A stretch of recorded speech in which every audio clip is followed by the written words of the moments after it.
Hello and welcome back to my channel, and if you're new, then a little introduction.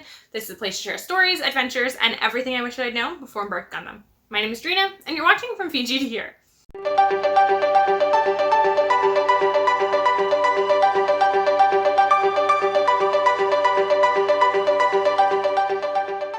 Welcome to another video about packing, the most loved and yet hated part of traveling.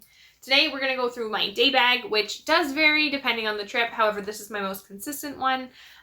That being said, sometimes I bring this bag and my camera bag and my purse.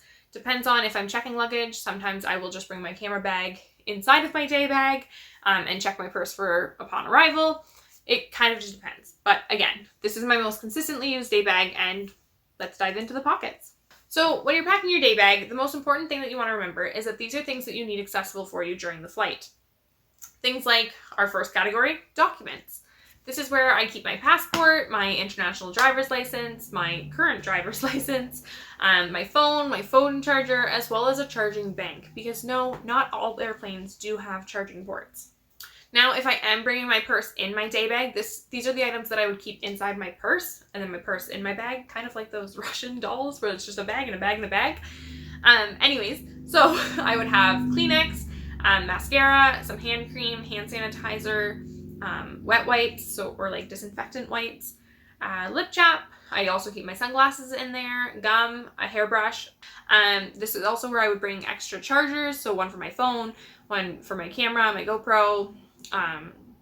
If they're not in my camera bag, maybe my iPod charger, my Fitbit charger, just kind of like miscellaneous chargers, as well as hair ties. Items that I specifically bring for comfort for the airplane are a sleep mask, especially if it's an overnight flight. They don't turn all the lights down, or if the person beside you has a film going on their screen, it's sometimes just nice to be able to block it all out. Along with that are earphones or earbuds. I prefer earphones because I find that like the earplugs don't cancel all the noise as much as like if I put my headphones in and then played something, it's a lot easier to cancel out the other noise.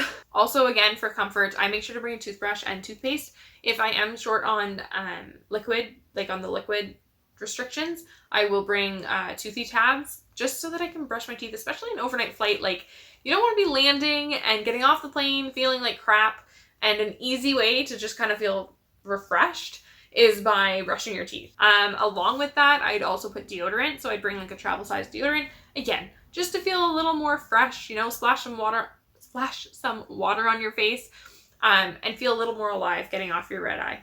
You also want to make sure to bring snacks. Not all planes serve food, and especially in the times that we're in now, they are very limited in their choices. So if it's going to be a long haul, make sure to pack in advance, whether that's picking things up at the airport or bringing prepackaged foods through security. I also bring a headband. This is mainly because my hair is incredibly long and gets super frizzy, so I don't want it rubbing against the back of the seat while I'm sleeping or trying to get comfortable. And finally, a book. So let me just like blow your minds with this fact that I have learned over the years. If you are in Canada, I believe it's Hudson, the Hudson bookstores in the airports, you can buy a book and give it back to them, like to get your money back. Now, I don't think it's 100%. It kind of depends on the condition, but it's a percentage of your money back. So if you read the book, say like you're flying out, you buy a book, read the book.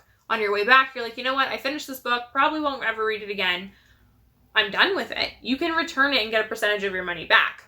Now, it gets better. It does not have to be at the same location that you purchased the book from.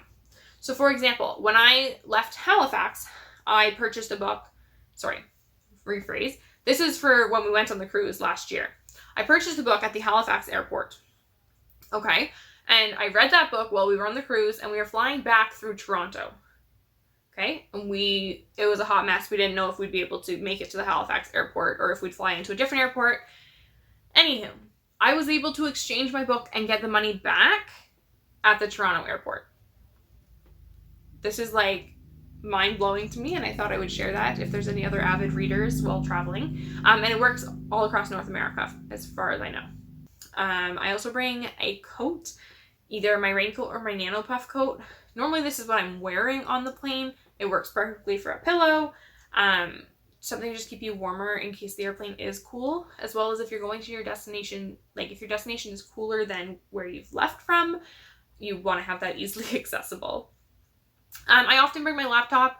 Actually, I shouldn't say often. I always bring my laptop on board with me. It's just too valuable of an item for me to leave out of my sight. The next thing is my camera bag, which there's an entire video about what's in that coming out. Also a water bottle. Make sure it's empty before you go through security, but then fill it before you get on the plane, because those tiny plastic cups are horrible for the environment and will not keep you full. Will not keep you hydrated. This is just things that I personally think I would need. If you think I've forgotten something, please do leave it down below so I can remember for my next flight. It doesn't include what my daughter would need, that would be in her diaper bag, or what my husband would need that is on him. But that about covers it. If you have any questions, feel free to leave them down below. As well as if you like this video, please do give it a thumbs up. It really does support my channel. And I'll see you in the next video. Thank you guys for watching. Oh, and remember, life is what happens between the plans that you make. Bye guys.